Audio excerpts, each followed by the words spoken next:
And Geekly Gab, we do have to make sure that we watch our language. Our recordings sometimes do have language. They're labeled as such, so you can't inadvertently download them and potentially hear something you don't want to hear.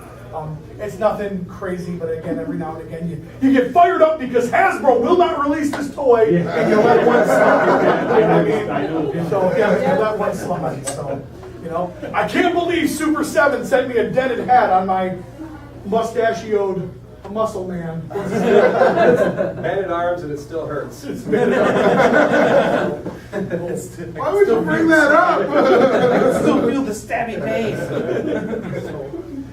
Welcome to the Nerdcasters panel. There's 3 different podcasts represented here in this room. These 4 gentlemen here are from the Geekly Gab and Nerdical Nonsense show. I'll let them introduce themselves by names because, to be honest with you, I don't know Randy's last name, and it's Will Gust, and it's James Rickliffe, and it's Shane Bauer. Is it Bower or Bauer? Bauer. It is Bauer, okay. And Randy, what's your last name? Anderson. Anderson. It was a tough one. Over here on the other side of the room is the Podcasters of the Universe. They're a He-Man podcast. They don't. They're kind of snobs when it comes to anything else. They're both artists here at the show. Steve Bisciotti in the green, Jeremy DeWitt in the not green. Steve Bisciotti is also on a show with me. He's the host of the My Wife Is Gonna Kill Me podcast. And that is when you walk into the vending hall, there's 4 booths along the first wall, and that's our 3rd co-host. That's his company name that we kind of adopted for our little show. We do more nerd culture, as does the Geekly Gab. Again, they kind of focus in on Podcasters of the Universe, or excuse me, of Masters of the Universe on their show. This of the panels today, this is kind of the most informal. This was just really kind of about, we love to podcast. We've managed to sit down over the course of the last 2 years and record almost once a week, almost every week, and do on average 2-hour episodes. And my wife and my family and those people that are concerned about me have often asked me, how do you talk about stuff that much? Well, guess what? There's always something new coming out to talk about. There's always a new movie. There's always a new TV series. There's always something new to talk about. Exactly. Geekly Gab guys, you guys have been running for how many episodes now? I believe 209 or 109. we're on our 109th. Those are close. Actually, our 109th episode was your interview, so I Yeah. believe we're actually on 112 now. Okay. With various specials and other stuff like that. Yeah. Okay. Oh, and you guys don't number your episodes when you do like a movie review. You just call it a review. Well, if episode we do a special, we just say it's a special. We don't number it. But if we do just a normal episode or con coverage, those are considered episodes. Okay. Most of the time, we do special episodes on top of our normal episodes, or we'll do it on like during a holiday or something like that. Those will be kind of just specials that we do. Just then we post them that day on the holiday. Like Christmas, we all get together and we exchange, like, do a Secret Santa. Okay, absolutely. So it's another, and doing this is another reason to open up toys. You know, a portion of our show, one of our segments is Thanks UPS Guy, where we thank the delivery guy for bringing the stuff to our homes. They're unboxings, people. Exactly. So as far as your guys' format goes, do you guys, when you design your show, do you guys kind of have a rhythm you get into? Do you kind of have segments, if you will? Yeah, absolutely. We always have, our intro is relatively the same, our outro is relatively the same, and then the meat and potatoes. I mean, it all depends on what we're covering at the time. But I mean, the format's basically the same thing, depending on whether we're in studio or if we're doing what we're doing today and covering a convention. So. And the Geekly Gab guys are kind of like the official podcast of MuskeCon. They're down on the end playing Magic down at the end of the hallway there. They're playing Magic against people. They're doing interviews. They're talking to people. So, and I thank you guys for that. You guys have been a huge support in that aspect. Podcasters of the Universe, again, specifically He-Man. Do you guys, as far as your format, because I've never listened to the show. What you guys have? Would you guys consider yourself pretty regimented in your format? We try. Okay. Yeah, for sure. We have, going on news segments here, because they are releasing news Masters of the Universe figures, if you don't know. They're very exclusive and, for adults and whatnot, but we do that, and we kind of sometimes have a little fun thing we make up, and, what if this happened, what if type of thing, and then we have fan interaction. They'll send us questions or comments or whatever. And then we do a toy review, and then a mini comic review, because those old figures, they all came with mini comics. Little tiny comics are short, but we have this big book just compiled with all of them, and we have just been reviewing those. We used to go, we still kind of do go way into detail, like the art, some of the art's amazing. And then we slowly started adding voices. We were reading it, and all of a sudden it's like, "What are you doing, you boob?" And all of a sudden he starts doing, and it's hilarious. So now we like make it a point to at the end do. We would do it just a few lines, and then we'd start getting feedback. We'd be like, the best part's when you guys are doing these voices. So we get a little more. Now it's gone down to we're reading it almost like a play. It's ridiculous. In the character voices, it's absolutely hilarious. And they do a really good job. Like it's a lot of fun. That's debatable, but Wow. we have fun. We have fun regardless. All 6 of their fans are still intact. Yes.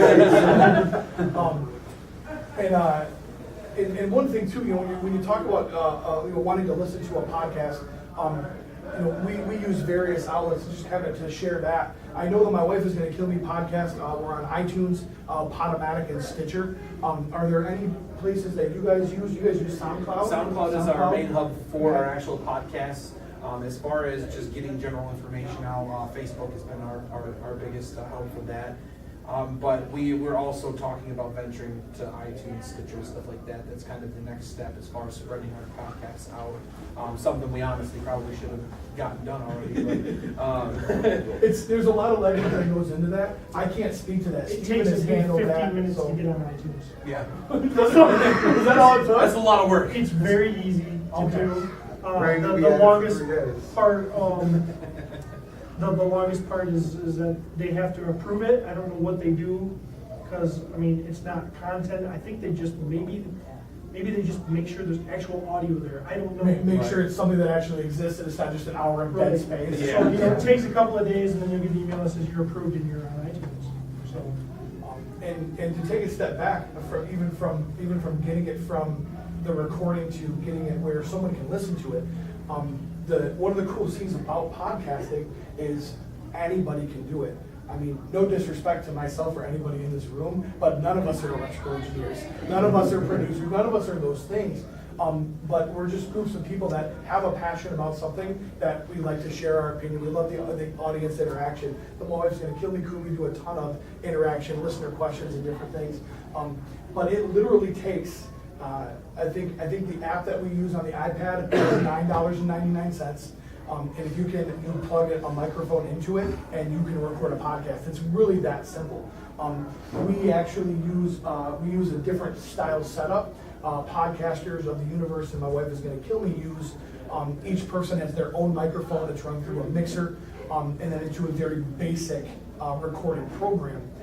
Whereas the Geekly Gab guys, they have a extremely in-depth computer software program, but they use one single microphone that they all speak into. It's just super high quality and it all draws through that. So we have a little bit more going on the front end. They've got a lot more going on the back end as far as what they can do to manipulate. We're very similar in the fact of none of us really edit.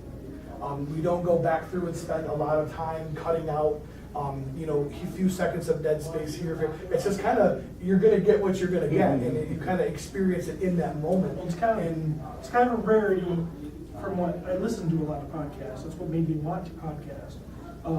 But so I think we're kind of a rarity. Most podcasts I listen to, the people aren't in the same room.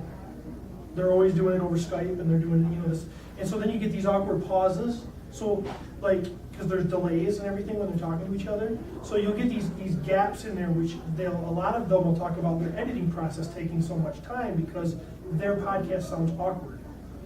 We just happen to live in an area where I can drive. We all meet in the same building physically, interact with each other. You can read body language, and it's not. You don't get that. There's no lag. There's no anything else. So you can get away with a much more natural sounding thing if you're doing it in the room. But not everybody has two nerds that live down the street to do that with. The only friend they got was some guy they met 10 years ago on MySpace, and they've never met in person, and that's who they hang out with and do their podcast with. So it's a big difference. And the Geekly Gab guys are the same way. They get together in that room, and we talk to, and it's really crazy to sit back and say our fans, they exist. we actually have fans of our podcast. There are people Weirdest that thing. they download it, they see us at shows, and people have come up to us and they, oh my gosh, yeah, listen to your podcast. We have no idea who they are. You know, but it's really kind of funny. Man, that one time you said that about Steve, that was so funny, and I'm like, you have to be more specific. I constantly said many things about Steve. The biggest compliments that we've gotten for the My Wife Is Gonna Kill Me show specifically is, I sit there and I listen to just regular guys like me. And that was kind of the whole idea of it, is we're not celebrities, we're not Joe Rogan, we're not Kevin Smith, we don't have all this production value. It's just a group of like-minded people that like to sit down and banter and discuss things. With social media and with the podcasting and people being able to get this kind of content, it's so much more accessible now. You never, 10, 15, 20 years ago, you didn't talk to celebrities. Now you literally can tweet at them and they will respond to you. You know, and everything is just so much more accessible, and that's created this opportunity for people like us to be able to do these things. And next thing you know, we're interviewing stars. And I will say that, shame on the My Wife Is Gonna Kill Me podcast, we cannot hold a torch to what Geekly Gab has done as far as the interviews. These guys go out and pound the pavement, and they're meeting everybody that they can. They're going to all these cons, they're getting all these great interviews. They've rubbed elbows with some serious celebrities, all just because they decided one day to sit down and want to do a podcast. And that's where it kind of starts. I mean, you have friends or anything, you want to talk about something, somebody is going to want to listen to that. And you don't need extensive computer software or equipment. Mostly everybody in this room probably has one of these right here. Voice apps, anything, record yourself, post it on social media. Like, that's the biggest exposure you could get. Someone is going to want to listen to it. In talking with the celebrities and stuff, James, what's been your most fun? What was the one that you were the most excited about?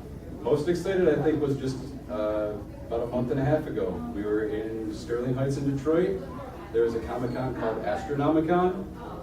Bill Moseley, he is quite a big celebrity. He's done quite a lot of high-ranking Hollywood movies, House of Thousand Corpses, Devil's Rejects, to name just the biggest Texas ones. Chainsaw Massacre 2, of course. Captain Spaulding? No, he was Otis. Otis, Yes, excuse me. he's a taller, skinnier guy. So, But okay. he was at his table at the Comic-Con.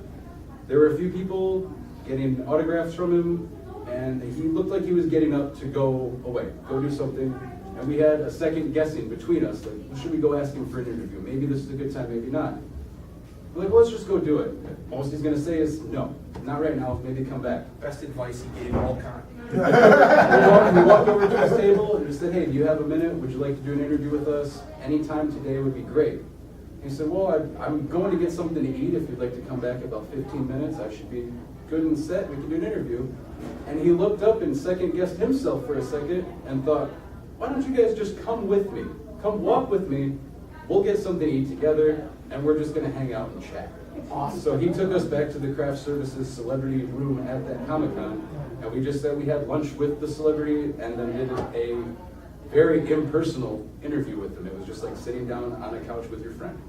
Yeah, we just called it lunch. Well, we were like, welcome to lunch with Bill Moseley. That's exactly what it turned into. It was wonderful. Like, it's probably one of the. Yeah, That's agree. probably one of the coolest ones, just to get face to face with that celebrity, because the most times at a con, there's going to be a table separating you. Yep. But don't let that deter you from trying to talk to somebody that you feel passionate about, because they do that for you. And not only that, when they have somebody that actually appreciates their franchises and the things that they've done, their work, I've noticed you have somebody that's like, hey, there's this guy, he does this and that. What are you doing now? You know what I mean? As opposed to that, you have somebody who's more involved that's like, I really loved your role in this. What was your mentality for it? You know what I mean? Stuff like that. They soak it like a sponge. They appreciate that. And they open up more. The best advice I could give for interviews as far as celebrities is if they talk more than you are doing a great job. Yep. You're doing a great job. That's the whole goal, is just to, try to keep your ums and uhs down, because that's my biggest And one. I'm right there. I'm like, well, you know what I mean? But And on top of that, just make sure that they're opening up and they're talking more than you are. That's the biggest thing. Also, make sure you remember things and ask things before you turn the camera on. That's Or you good. end up like me. So Fantasticon. we're here with Bob, and he does This stuff. this stuff. That's pretty much what happened. I was like, it's so-and-so. this guy, and this And is what he does. If you're doing a podcast, keep recording. You know, if you need to edit it, you can edit it, but 10 minutes of raw footage can equal 10 seconds of pure gold. Yes. Yes. Yeah, like my very first interview was pure comedy gold. Not. And as embarrassing as it can be in that moment for us, the listeners may absolutely love it. Yeah, And that's that's an awesome opportunity. And that's the thing, the beauty of podcasting. If you don't want to post it right away, you don't have to. No one's going to know if you screwed up.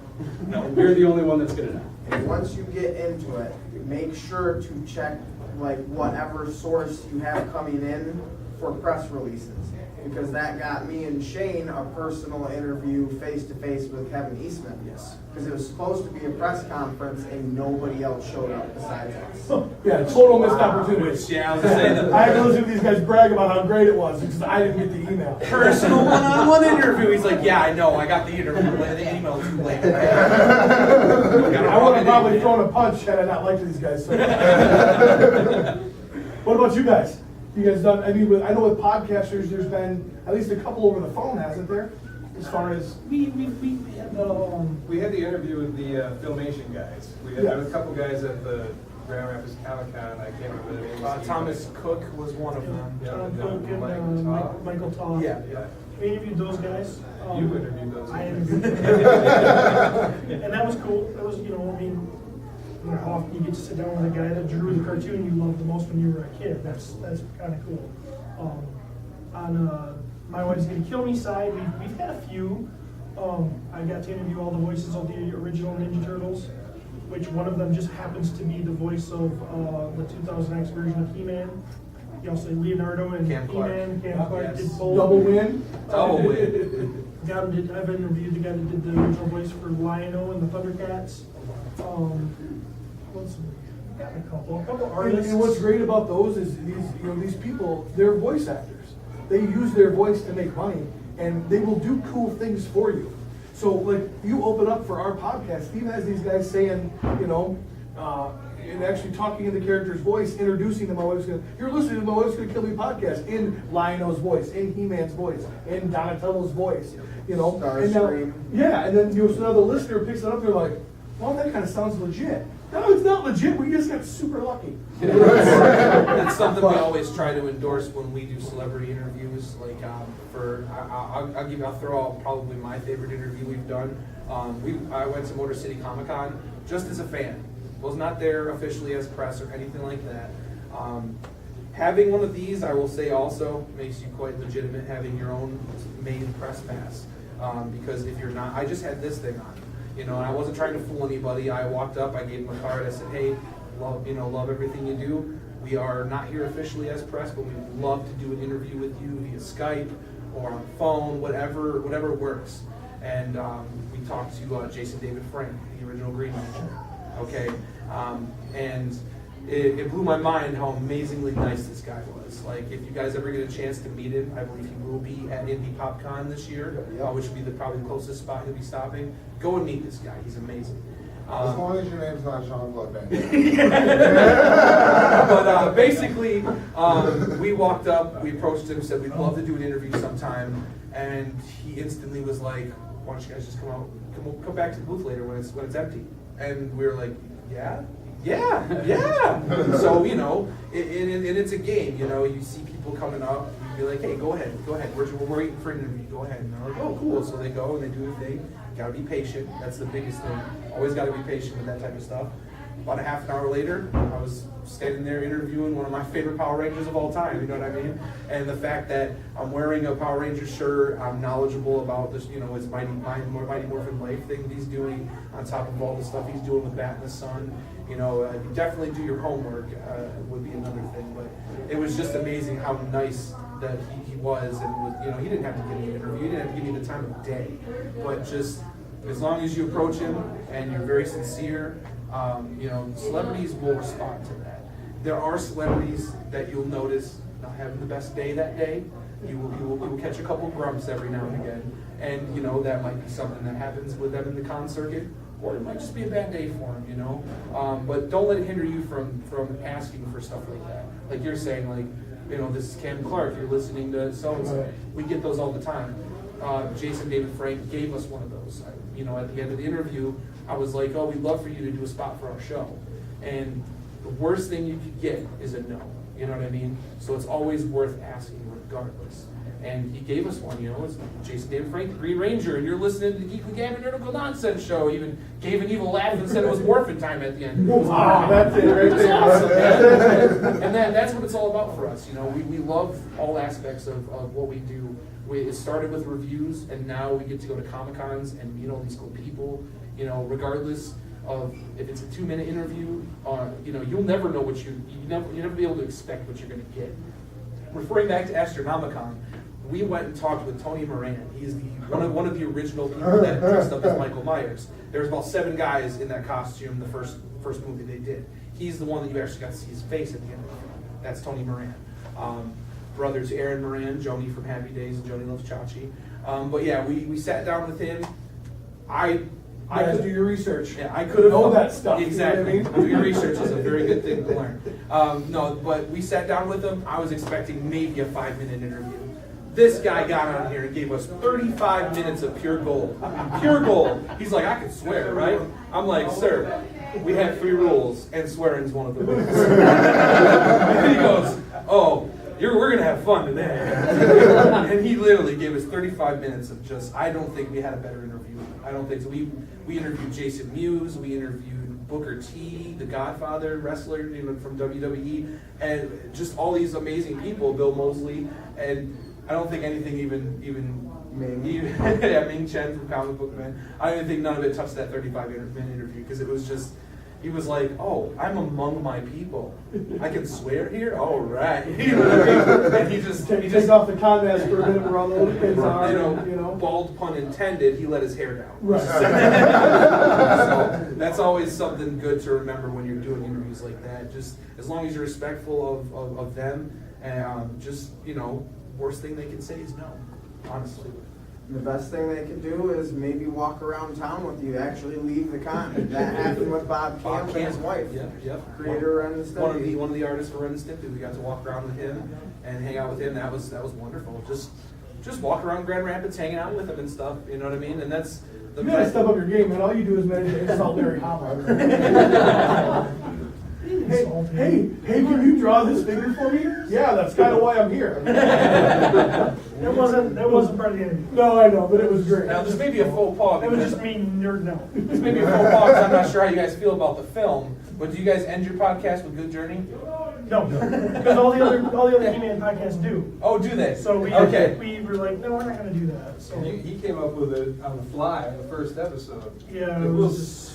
see you around the universe. You know? There it was. And a lot of times that's some of the best stuff that you can come up with, those little intricacies. So, what made you guys want to do just a He-Man specific? I mean, there's thousands of podcasts out there. So a lot more podcasts are typically that much more general. Why focus on on Masters of the Universe? Because we're obsessed. Good answer. Him and I mean, we met, basically all of us kind of met last year here at MuskeCon. Yeah. And yeah, it's pretty cool. So we started talking more, and I kind of thought this guy was a jerk at first. I was like, he doesn't like me. He was right. Why doesn't he like me? And we'd shoot messages occasionally, like, well, it must be okay. Well, eventually it got to like, hey, I got this Castle Grayskull thing, and well, it was a Castle Grayskull in box, but the box was all messed up, and I'm like, interested? And he's like, yes. So we got together and we just started talking and traded some toys and stuff, and he asked me, do you want to do a He-Man podcast? I'm like, yes, I want to do a He-Man podcast, of course. I mean, it's one of those things that not a lot of people are into, and if you are, it's really cool. And so It's one of those things where there's probably nobody in this room wants to listen to a He-Man podcast. But if you are a He-Man fan and you find out we have one, you're in. Yep. So if you can appeal to the fans that are out there, you can actually grab them. And Like he said about him thinking I'm a jerk. I'm quiet. I'm not outgoing. I am on 2 podcasts. I talk behind that mic. Fine. If we're all out, you hear this guy ramble on. He dominates. He talks. I'm in the background. Everybody's like, "Well, Steve's a jerk." Ain't gonna let him. And it's like it's just. But when you get comfortable in with your friends and you sit down and it was a hurdle for me to do it because of it was like almost a challenge. I wanted to do it. Our first podcast, I was sweating, like I had an audience. Nobody's gonna listen to that first podcast. Well, it's kind of, we didn't really know each other that well either. So like we're sitting across from each other, like, all right, I guess we're doing this, and you know, we eventually like started to we realized we're a lot alike, and you know, we're both artists, huge on masters, obviously, and our personalities really started to mesh, and we're like, oh, this is just it's way easier. You're just like. But by the time I got on with him, I had already done 80-some episodes of My Wife's Gonna Kill Me. Right. And My Wife's Gonna Kill Me is broad. It's it's comics and toys and all different lines and everything. But I'm the He-Man fan on there, and I get teased mercilessly for it. This podcast is my chance to just get with somebody who loves it as much as me and focus in and nerd out. And another thing I would say, if anybody's thinking about making a podcast, it's cool that like these guys got all these interviews and stuff, and we've gotten some too, and that's awesome when it can happen. But what we found on My Wife's Gonna Kill Me, and I think we're finding it on podcasters too, make your listeners your stars. Interact with them. I mean, you're not always gonna have the opportunity to get those stars. If you interact with them, we've got people that call in, they don't call in, but they we put out things, we're recording tomorrow night. Any questions? You guys realize you have a care package in the studio waiting for you. Exactly. Yeah, right. This is an example. These people start mailing stuff to us. It's crazy, and they don't. And there's no white powder. It's not ticking. It's legit. It's legit. You know. If you focus in on your fans, they'll spread the word for you. I mean, look at this. This is crazy. This is true. See this baby? I don't know the dad. I've never met him in person. Okay. He's a listener of the show that sends me a picture of his baby that's in intensive care because it was born with some defects. And he's like, dude, listen to your show. I love your show. It helps me get through because, it's my distraction for what's going on in my life and everything. Is thank you, blah, blah, blah. I just shoot it back every couple of days. How's the kid doing? He had surgery today. I never met this guy. He lives in Pennsylvania. I mean, it's weird to think when we started this thing, it was never thinking that stuff was going to happen, and so it's pretty powerful. It can be. People look at me. I mean, look at me. I'm a loser, but people hear my voice. They probably think I'm taller and better looking. Every week, and it's like to them, they actually. I don't know. They listen to me. Why do they listen? Well, and to us? We get messages and stuff too. It's like I haven't thought about He-Man in years, and I came across this podcast, and oh my God, it's opened up this whole. I'm collecting again, and I'm doing all this. And I'm like, because of us, like nobody's spouses are angry at you now. So I mean, it's crazy. Like that is who you're talking for. Is your people, the celebrities and stuff. I mean, granted, we had a couple like C-level ones, but I mean, overall, grab them when you can get them because it's always funny. Yeah. And another thing we have done too is because we knew we were going to screw up. We're not professionals. We knew we were going to be idiots. We knew we were going to. And I remember me and Travis and Pete sitting down in the very beginning and having a conversation, saying, "Dude, if I screw up, jump on me. Make me sound like an idiot, rag on me, tease me. Because as long as we make it funny for the listeners, then that screw up's okay." Exactly. I just sounded like a dang idiot, and now, but somebody on the other end of that radio was saying,